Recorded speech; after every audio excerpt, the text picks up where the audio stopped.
That also kind of brings me into a point that I wanted to bring up. Neil, can you talk a little bit about what we have here for the microphones? Sure. That way, now that in the scheme of things, you have your stuff ready to play. I guess now would be the engineer to kind of put the mics up. So why don't we talk about what we have going on here? Yeah, so like my general thing is to sort of over mic, as you can see. Like, I feel like there's so much energy coming off of the drums in so many different ways and spaces that I try to kind of set up ways of capturing that in as many ways as possible, and then maybe weed through it later or decide it in and there. I don't want to have to go like when a guy's playing like, oh, I wish I had a distorted mic on the snare drum. Let me go out in there and set that up while he's playing. So I'll set all that stuff up. I'll have all this stuff ready, and you see a lot of mics and a lot of different treatments, but doesn't necessarily mean I'm going to use them all. So right. I kind of over set up. So basically, it's very standard stuff.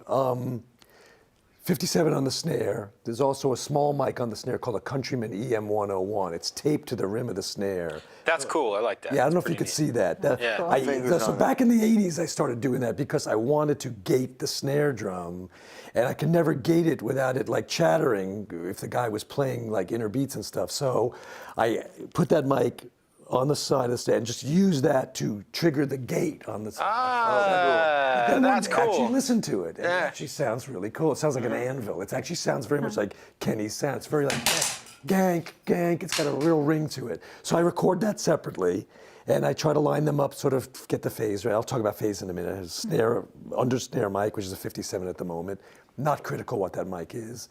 Got an 81 on the hi-hat. I usually use a 451, which is this, but we didn't have a spare one, so I just tried that.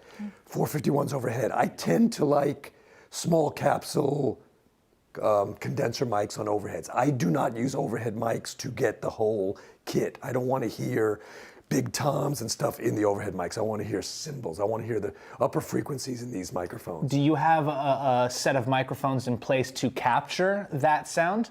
These are the ones. So what I do is when I'm getting the sound of the drums, I usually start, believe it or not, with the room mics. I'll put up the room mics and hear the overall drum kit. And then I'll fill in under that with the close mic. It's kind of counterintuitive, but it's always easy to get the whole kit sound, especially with those Coles over there and ambience mics. These, I don't really want to hear the low end of the ringing of the toms and stuff, because that to me muddies up the mix. So these are pretty specific bright microphones. I usually use 451s. You can use other ones. Fairly directional. You always have pads in them, especially with Ken, because he really hits hard. But I usually keep them at least 1.5 feet off the cymbals. A lot of guys get crazy about like the distance of the two overheads has to be the same from the snare because the stereo image is going to get pulled over. But I never have obsessed about that, because to me, the snare is so loud in modern records that the actual snare signal itself is going to pull that image right back into the center. So I never feel like the snare is off center because the overheads are not balanced. Do you ever run into any phasing issues when it comes to that particular concept of not necessarily fully measuring the distances? Not really. That's not where I think you get into phasing problems. Like so one thing I'm obsessed about is phase. Now, to me, there's two kinds of phase. There's relative phase. Is this mic in phase with that mic? In other words, electrically, is it in phase? There's also something I call absolute phase, and I got turned on to this actually by doing the Superior Drum Library. With Tune Track, right? Tune Tracks, yes. We did an extensive drum library of multiple samples, painstakingly done, and we did the first set at I think we did the first set at Avatar, and we got a call, like after they came out, from a guy who actually was very interesting. He said, "Do you know your drums are not in absolute phase?" And I was like, "What are you talking about?" And he said, he said something very obvious. When a transient, let's say from a snare drum, is generating a wave into a microphone, you want that microphone to reproduce that transient in a positive excursion on the sine wave. If it's going down, it's actually not in absolute phase. It's in negative absolute phase. Really? Wow. I've never heard of that. Right. Nobody ever thinks about this. I never thought about that. It actually, so two mics can be in phase, but Right. they can both be going down on the transient. Wow. So what I did, Why does that matter though? It kind of matters because, let's say on a kick drum, if the speaker is going in on the kick drum, if the transient is going in, Right. the kick drum is not going to sound the right way. You want it to be moving out. Right. You want the air on that speaker to be moving out, which means the transient is positive, right? Got it. So he got me to thinking, so it's like, wow, I never even thought of that. We got to do it all over again. But I think it was a guy named Jay Graydon. He's a bit of a phase freak. He has a site actually about phase. Okay, I'm gonna I was Google actually that. glad he turned me on to that. So since then, when we've done other superior libraries, I've been this fanatic about phase. And the method I came up with for doing it is, thank God we have Pro Tools, because back in the day of tape, you actually couldn't do it except by listening. And it's really hard to hear absolute phase. There's guys that can do it, but it's really hard. If you reverse the phase on both speakers and they're in phase with each other, it's really hard to tell whether the kick drum is going in or out on the Right. right? Yeah. So I bought a little Dr. Beat, and I go around to every microphone after they're set up, and they record it into Pro Tools, every single microphone, and I make sure that on every click, the transient is going up. Yeah. That's fantastic. And luckily yesterday it was, except on the Coles. The Coles were both negative phase.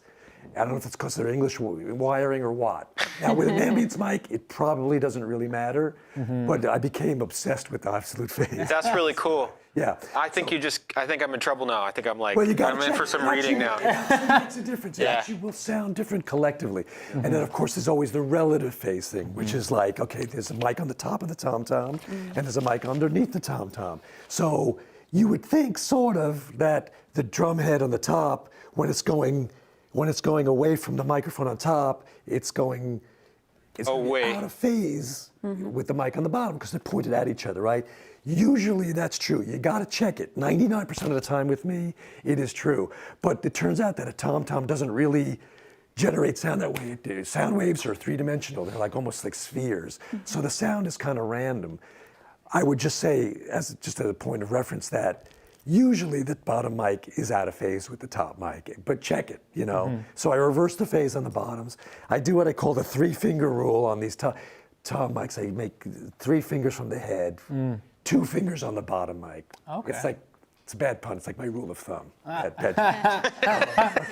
And as you can see, like with the snare mic, I always try to get the rear end rejection as much as possible with my microphone. So I get the snare in as far as I can and point it away from the hi-hat. To me, hi-hat leakage on the snare mic, I hate it. Yeah. You know, it can be dealt with, but I really... So you have your 57 over there because you're just trying to null the hat as much as I'm possible. trying to get that rear end rejection. And I generally don't like off-axis coloration.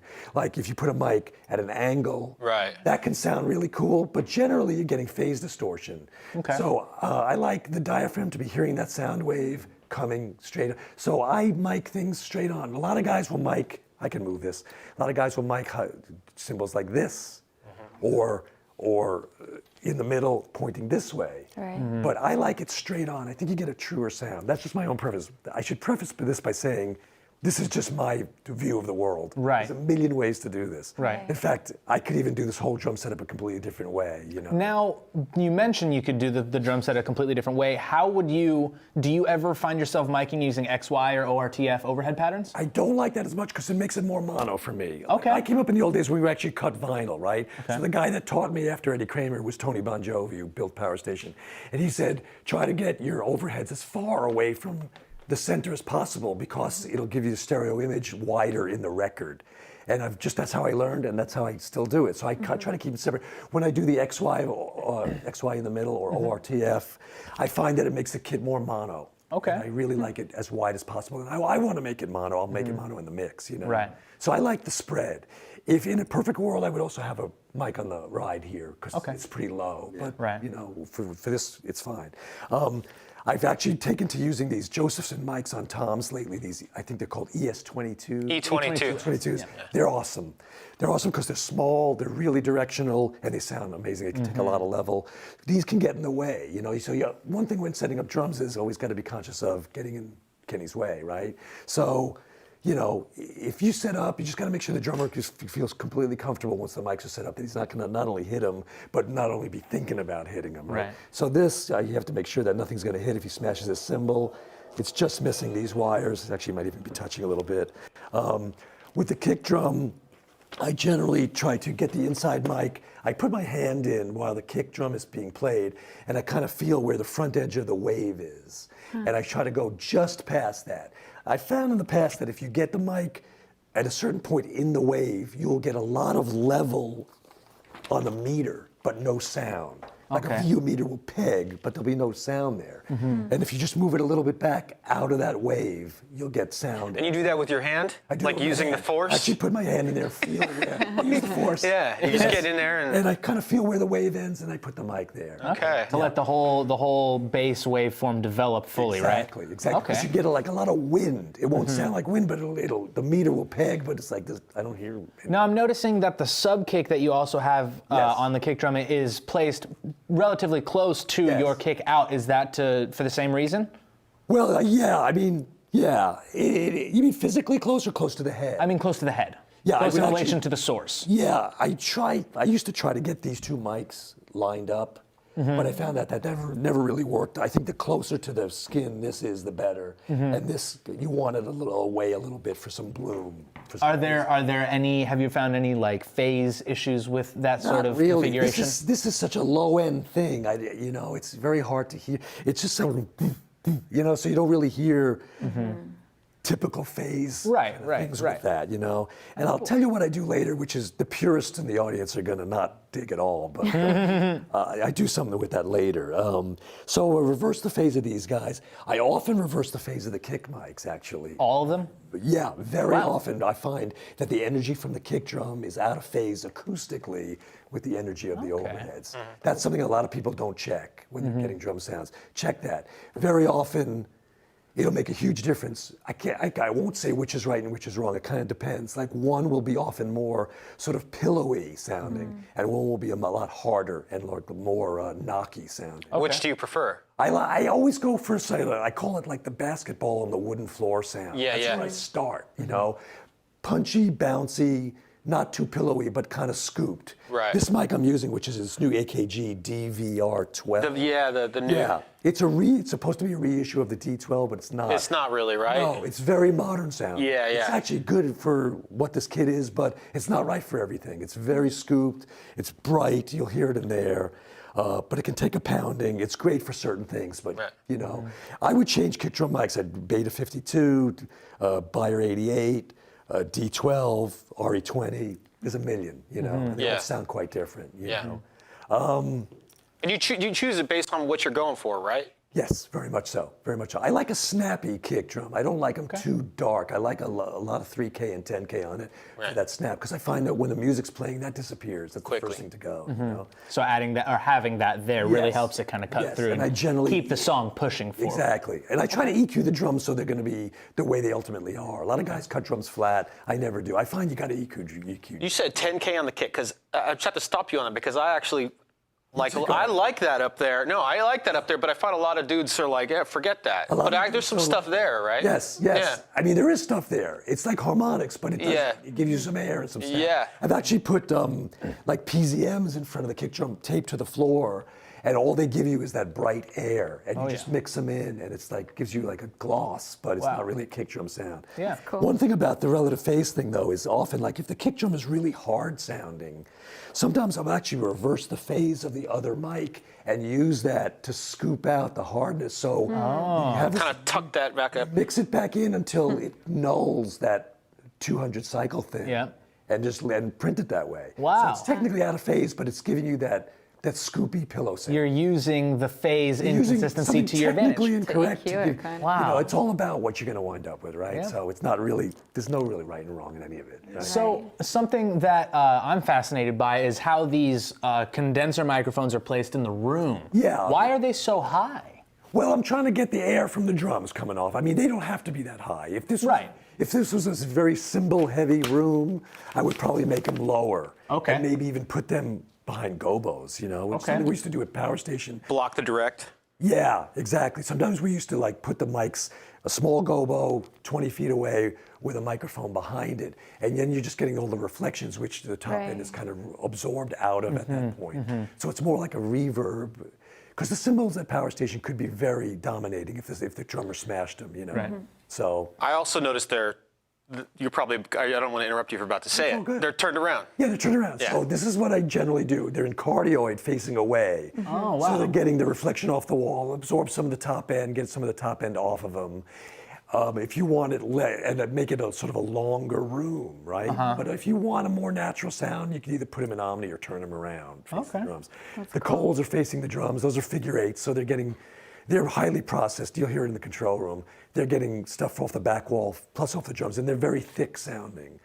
I call them like chocolatey mics. They're very thick and warm and fat, you know, and they've got a very distinct sound. They're great.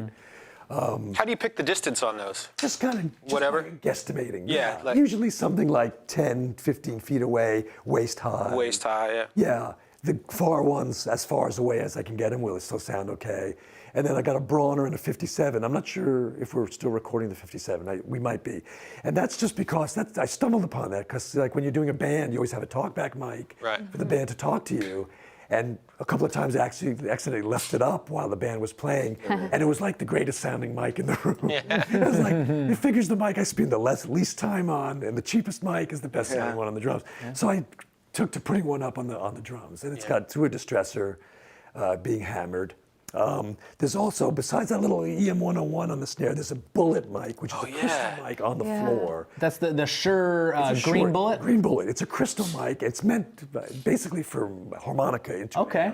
Wow. But I did a session with a guy named Charlie Drayton in New York, who's a great drummer, you know him. And he brought this little Sony microphone, this crappy little Sony mic. He said, set this up and plug this in. And it just sounded horrible, but it was great when you mixed it into the drums. You wouldn't so much as hear it as feel. The distortion would just add an energy to the thing, which was great. So I started doing that then. So I got this bullet mic, which is not an expensive mic, and I just I built a little donut that it sits in, and it kind of faces the kick drum.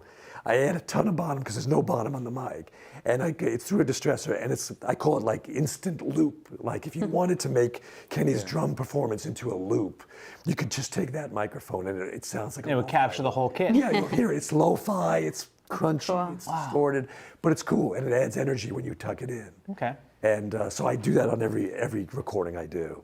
And these are some fat heads. They're ribbons. I've never used them before. I figured we put them up. Cool. I always do kind of a bunch of ambience, like the thick Coles, the far, the real. The Bronner is like a hi-fi representation of the drums.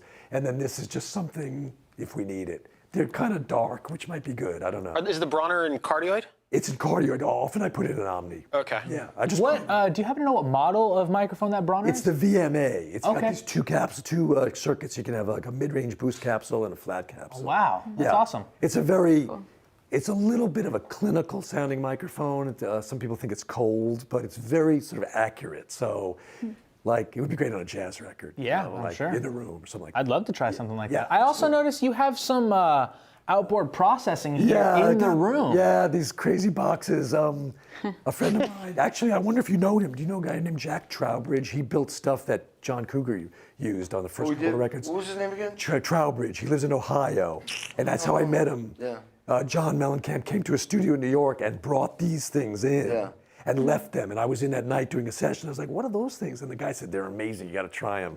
It's a preamp and a compressor that this guy hand makes. And I don't think he makes them anymore. But Why do you have him in the room? I just because it's easier to rather than set them up and, Run the mic to that, then run the. yeah. So the mic is going right into the preamp. Preamp's right into the compressor.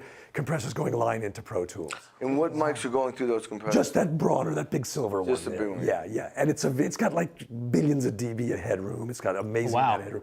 The compressor is like, it's tube, but it's like lightning fast, man. It's it's crazy fast. Is it a, what kind of, it's a tube compressor, so it's like, it's not a, It's a tube compressor, but it's got a 1 microsecond attack time. oh geez. Which is like off I walk the over there? charts. Getting all goofy over there. I'm just wondering.